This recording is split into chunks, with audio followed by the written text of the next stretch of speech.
right, so you want to be a wearing apparel presser.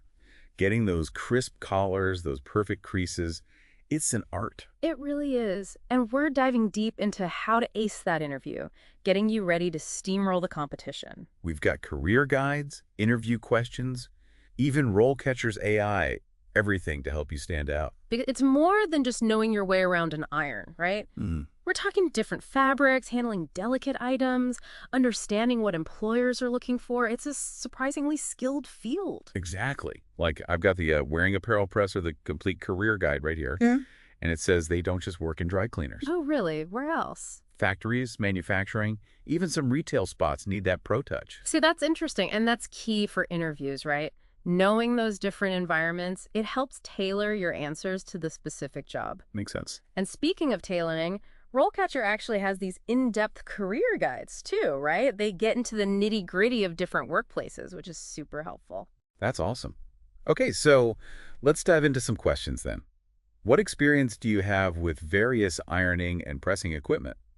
That's a common one, right? Yeah, that's straight from the Wearing Apparel Presser, the complete career interview guide.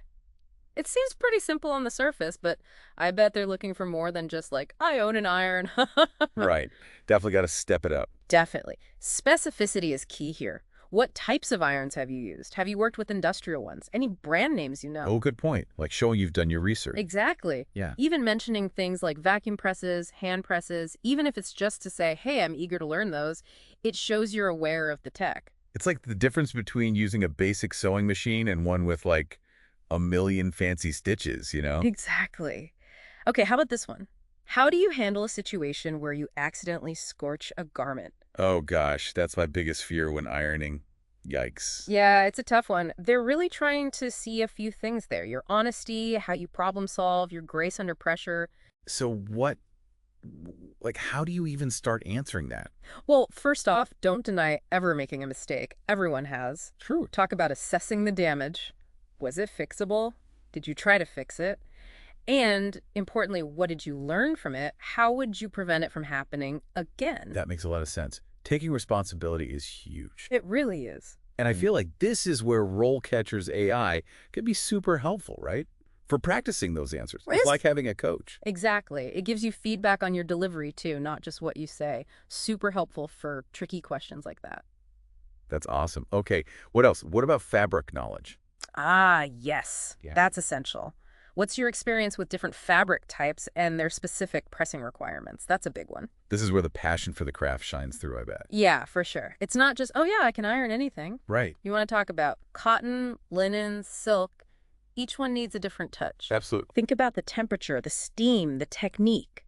You wouldn't iron delicate silk on the same heat as like denim jeans, right? Oh, no way. You'd ruin it. Exactly. And that's the kind of understanding they're looking for. That makes sense. So you're showing your expertise. Precisely. Okay, here's another question that gets at that attention to detail. How do you ensure garments are pressed to the correct specifications and standards? It's about going above and beyond, just making it wrinkle-free. Exactly. Think about those details. Inspecting before and after, checking seams, collars, all those tiny things. Maybe you even use a measuring tape for hems? That level of care is what they want to hear. Wow, yeah, I never would have thought of that. And you know, this is another area where RoleCatcher's AI can be super helpful. It analyzes job descriptions for keywords, like if they emphasize precision a lot, then boom, you can make sure your answer really highlights that, even if they don't ask about it directly. So smart. Okay, how about fast-paced environments? What would you say to how do you prioritize and manage your workload to meet those production deadlines? Time management is obviously crucial, but so is maintaining that high quality, right? They want to hear about your system. Maybe it's a checklist, maybe it's something else. How do you stay on track? That makes sense. Like you could say, I always prioritize rush orders first, then organize my workflow based on fabric type to minimize iron changes. Smart. See? Efficient and thoughtful. I like it. Yeah, picking up where we left off, those deadlines can be tough. Totally. It's like, you've got the skills, but can you handle the heat when things get busy? Exactly. And that's where those behavioral questions come in. They can really throw you off if you're not prepared. It's like handling a delicate fabric, one wrong move. And it's ruined. Exactly. So let's say they hit you with this one. Tell me about a time you had to deal with a difficult coworker. classic interview question. Oh, I've heard that one. It's like, how do you answer that without sounding like you're complaining about someone? Right. You've got it. That's the trap. Don't badmouth anyone. Instead, focus on your communication skills, your professionalism. Okay, so instead of like, ugh, Brenda never refilled the starch. Right. You could say something like, we had different approaches to organizing the workspace. I initiated a conversation to understand their perspective, and we found a compromise that worked for both of us. Ooh, that's good.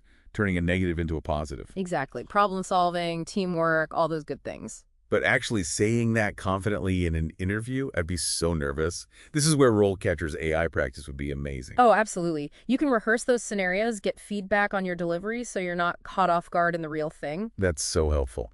Okay, so back to some more specific scenarios. What about this one? How do you handle garments that require special care, like beading or embellishments? Ooh, yes. Getting into the nitty-gritty now. You can't treat a sequined gown like a cotton shirt. Definitely not. This question really shows whether you know your stuff.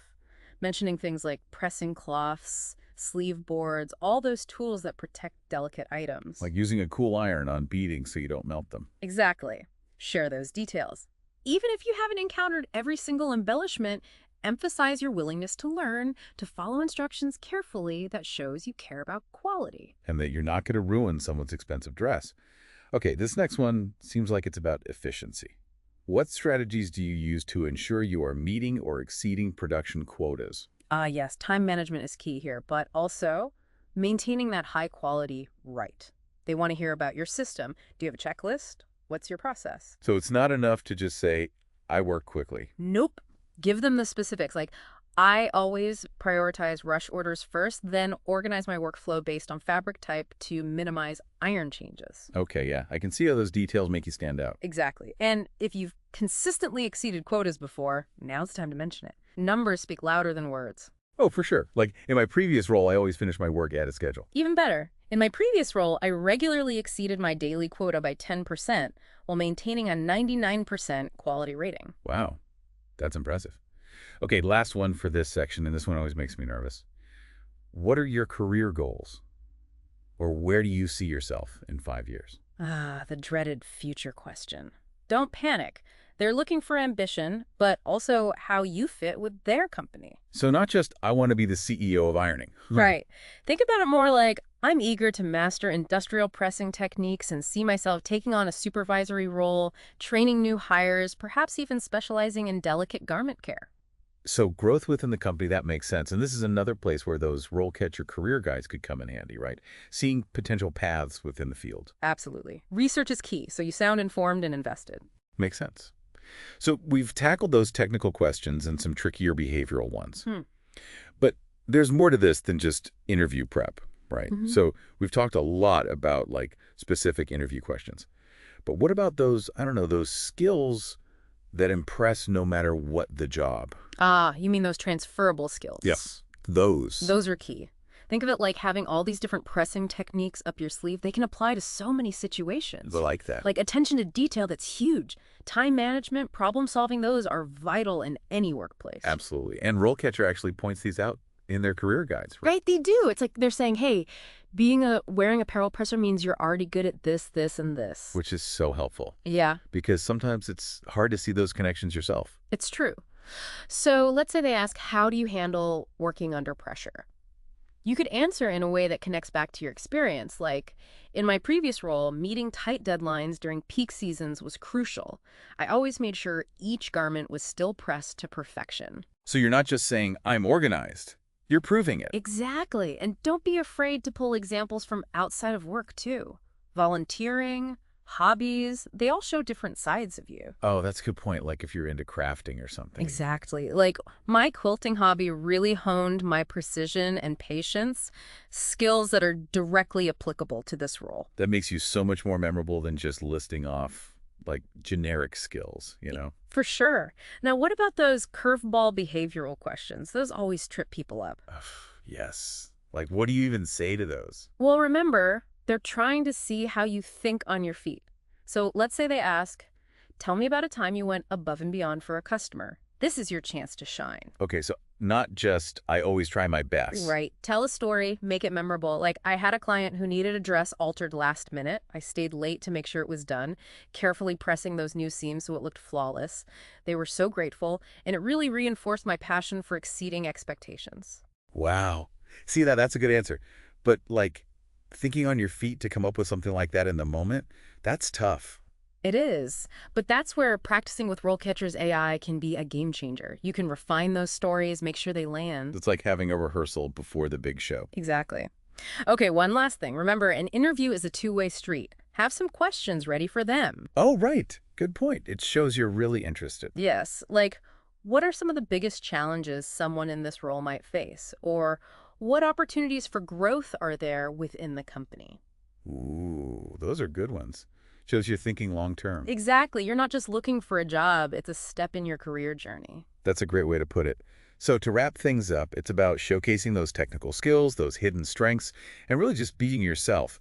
Use those resources, practice, and remember. A little confidence can go a long way. Well said. We'll be back soon with another deep dive into a new career path. Until then, happy job hunting.